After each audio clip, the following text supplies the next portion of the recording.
On February 6, 2017, 46-year-old Kim Jong-Nam was waiting at his departure gate at Kuala Lumpur International Airport on his way to the Malaysian resort island of Langkawi. At 10:50 a.m., he was approached by a pair of women who proceeded to splash an unknown liquid in his face.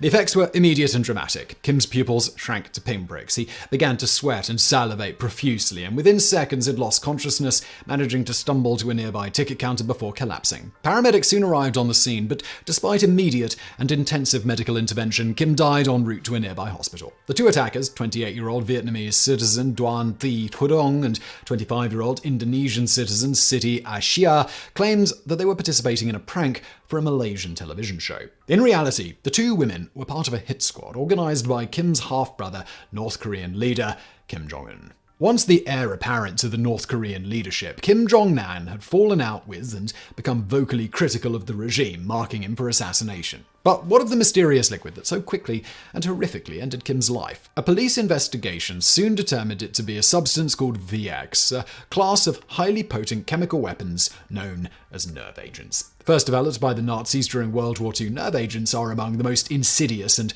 frighteningly widespread weapons of mass destruction in today's global military arsenal. The modern age of chemical warfare began during the Great War of 1914 to 1918.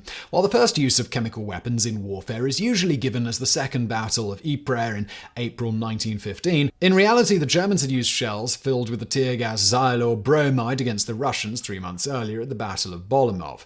Unfortunately for the Germans, the harsh winter temperatures caused the gas to freeze solid in the shells, and the attack was unsuccessful. A year earlier, Nobel Prize-winning German chemist Fritz Haber had approached the German military and recommended the use of chlorine gas to break the deadlock of trench warfare. Chlorine, an industrial byproduct, was not only cheap and available in massive quantities, but was also heavier than air, allowing it to seep along the ground and into trenches. It was this gas, released from cylinders, which the Germans deployed against the French lines at Ypres on the morning of April 22, 1915. The world's first poison gas attack proved devastatingly effective, the French territorial and colonial troops fleeing in terror as the menacing yellow-green cloud rolled across no man's land towards them. Those who could not flee and were enveloped by the crowd were immediately beset by violent coughing and choking as the corrosive gas burned their eyes, throat, and lungs.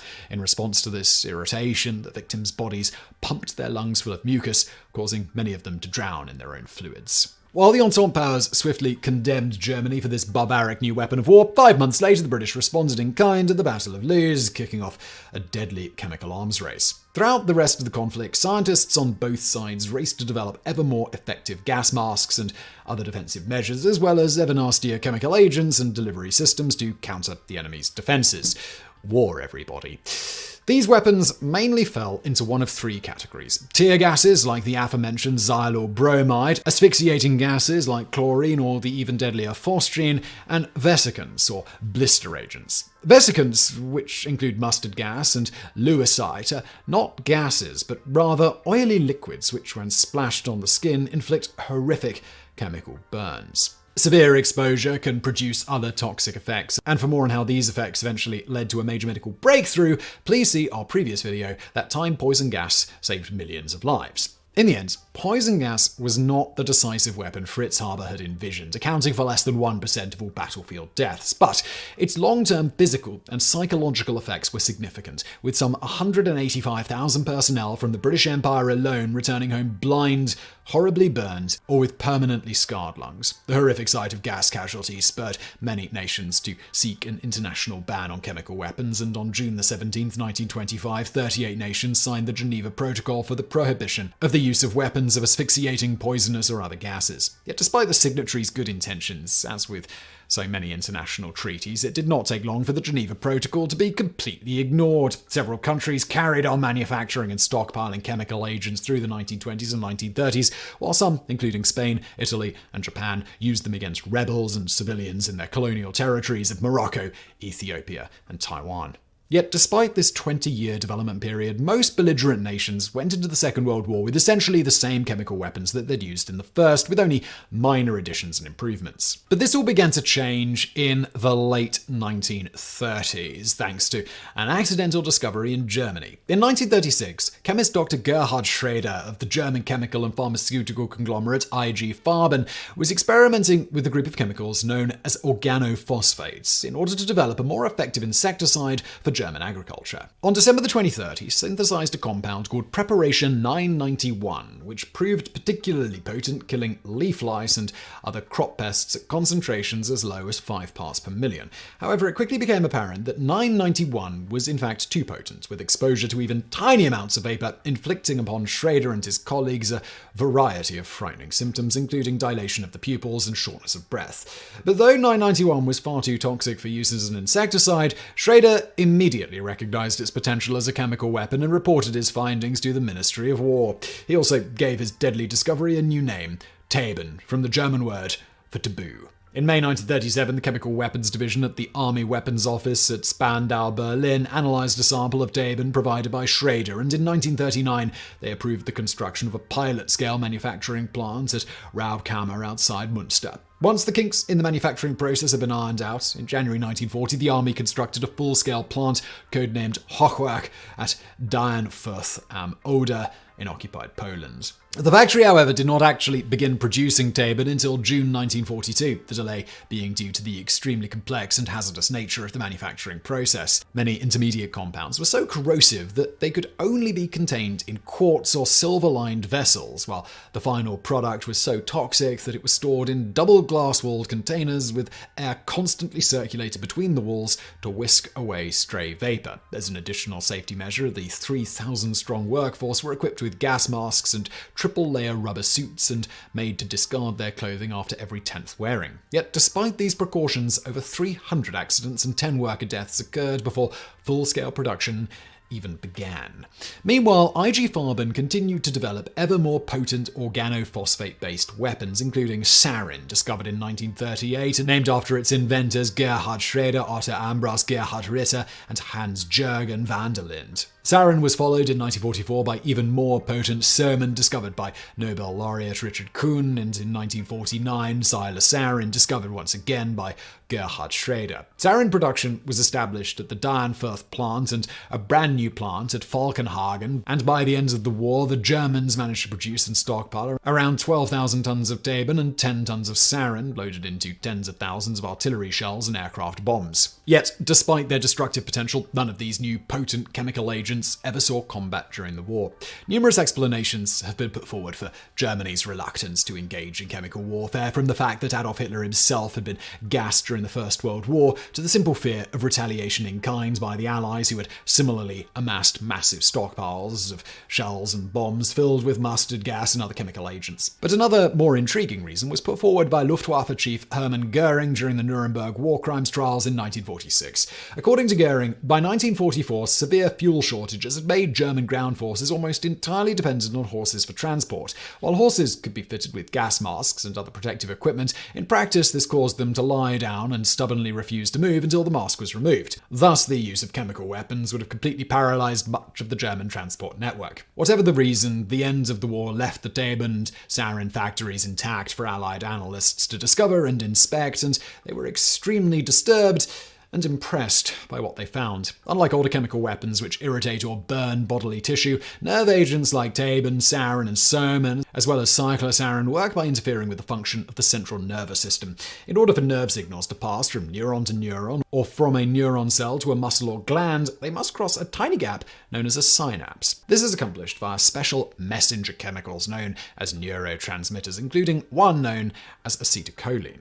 When a nerve signal reaches the end of the neuron, it stimulates the release of acetylcholine molecules, which cross the synaptic cleft and lock into special receptors on the other side, passing along the signal. However, once an acetylcholine molecule has accomplished its task, it must immediately be deactivated, otherwise the neuron will simply continue firing. This, in turn, is accomplished by an enzyme known as acetylcholinesterase, which breaks down acetylcholine into acetate and choline molecules, which are reabsorbed by the transmitting neuron and recombined into new acetylcholine, a process known as neurotransmitter reuptake. Nerve agents like Taban and sarin work by binding to and interfering with the action of acetylcholinesterase. In the absence of this key enzyme, acetylcholine molecules continue to accumulate on their receptors, causing all the body's neurons to start firing at once, resulting in the distinctive symptoms of nerve gas poisoning: dilation of the pupils, excessive sweating and salivation, headache, respiratory distress, unconsciousness, muscle spasms, convulsions, respiratory paralysis, and ultimately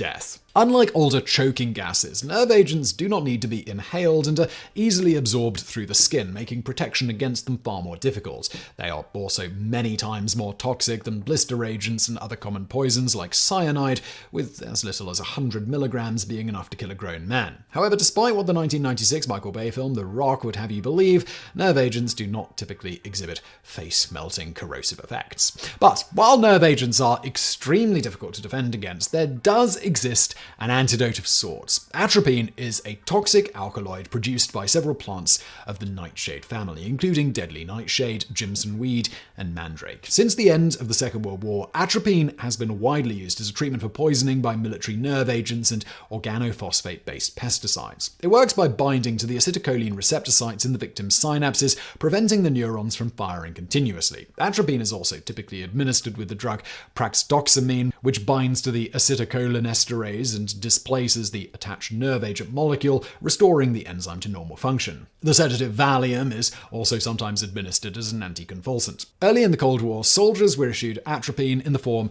of syrettes, small toothpaste-style tubes with an attached hypodermic needle. Atropine pills were also issued for prophylactic use prior to a chemical attack. Later, however, the United States Army introduced the auto-injector or combi pen, a pen-like device that automatically injects a dose of atropine and pralidoxamine when pressed against a soldier's body. This invention would later be adapted into the EpiPen carried by those with severe allergies. But while a timely atropine injection can save a nerve agent victim's life, it is not a permanent solution. The drug wears off after about 15 minutes, and if the nerve agent is still present in the environment or the victim's system, then the toxic effects will quickly resume. Thus, it is often necessary to continue injecting the victim with atropine until all the nerve agent is naturally eliminated from their body. Furthermore, atropine itself is highly toxic and can kill if injected in the absence of nerve agents. Indeed, when Iraq launched a concerted missile attack against Israel during the 1991 Gulf War, up to 70 Israeli citizens believing the missiles had chemical warheads died after injecting themselves preemptively with atropine.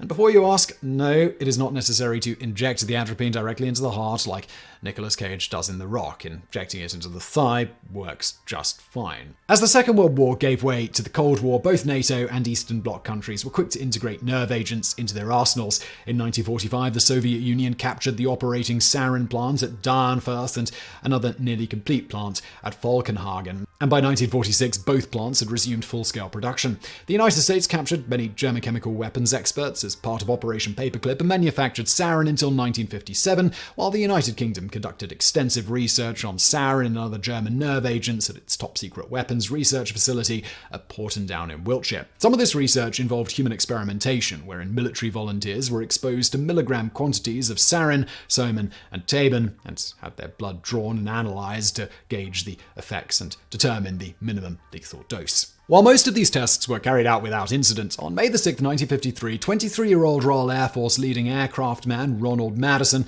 suffered an unexpectedly severe reaction and died barely 45 minutes after being exposed to sarin. His death was hastily covered up by the UK government and remained top secret for more than 50 years, whereupon an inquest was finally reopened and Madison's surviving relatives were awarded £100,000 in compensation by the Ministry of Defence. By the time of Madison's death, however, the first generation of nerve agents was already becoming obsolete. In November 1952, chemists Ranajit Ghosh and J.F. Newman at the British firm Imperial Chemical Industries discovered a new, extremely potent organophosphate compound, which in 1954 was marketed as an insecticide under the brand named Amaton. However, as with tabun back in 1936, a series of near-lethal accidents revealed Amaton to be extremely toxic to humans, and the product was quickly pulled from the market. The Ministry of Defence scientists at Portondown continued to experiment with the compound, and by 1955 had refined a brand new family of nerve agents known as the V series, which included VG, the military code name for Amaton, VM, VE, and VX, short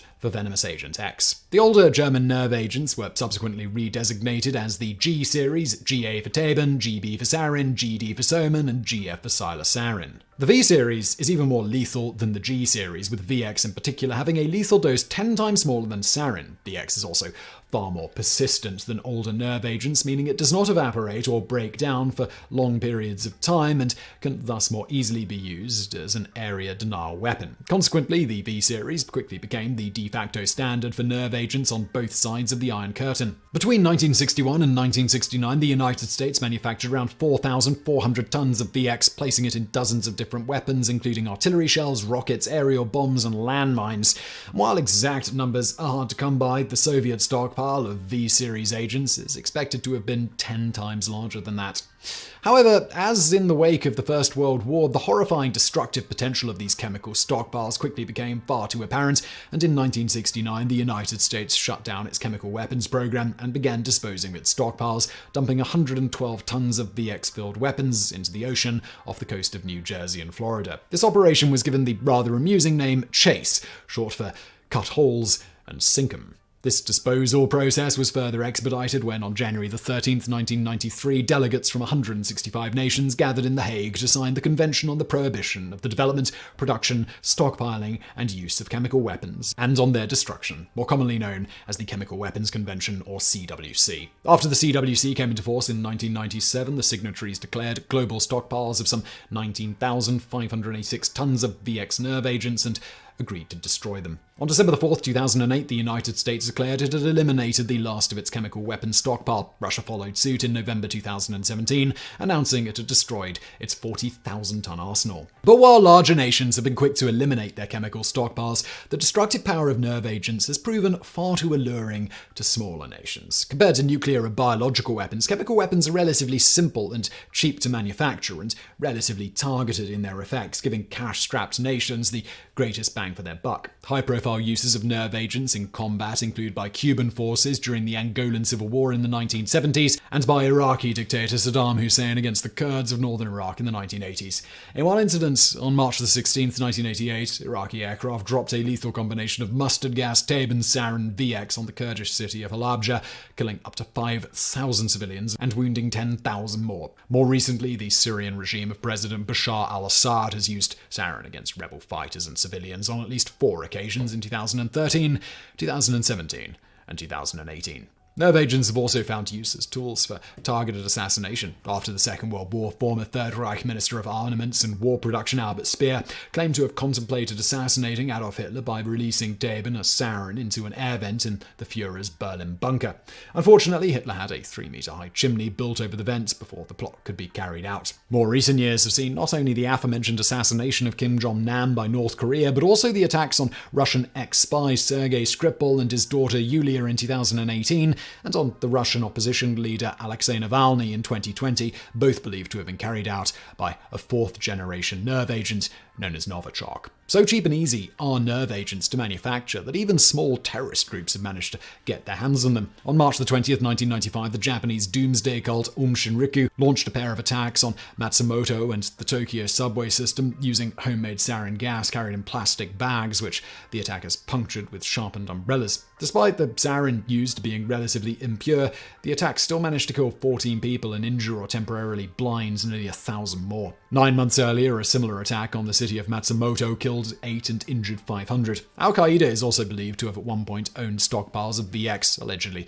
manufactured at the Al-Shifa pharmaceutical factory in Khartoum, Sudan. It is currently unknown how many countries possess nerve agent stockpiles or just how large those stockpiles are, but as recent attacks on Kim Jong-Nam, Sergei and Yulia Skripal and Alexei Navalny dramatically demonstrate, these legacies of Nazi-era chemical research remain a clear and present danger in the world today. Just one more creatively nasty way that we humans have come up with for killing one another.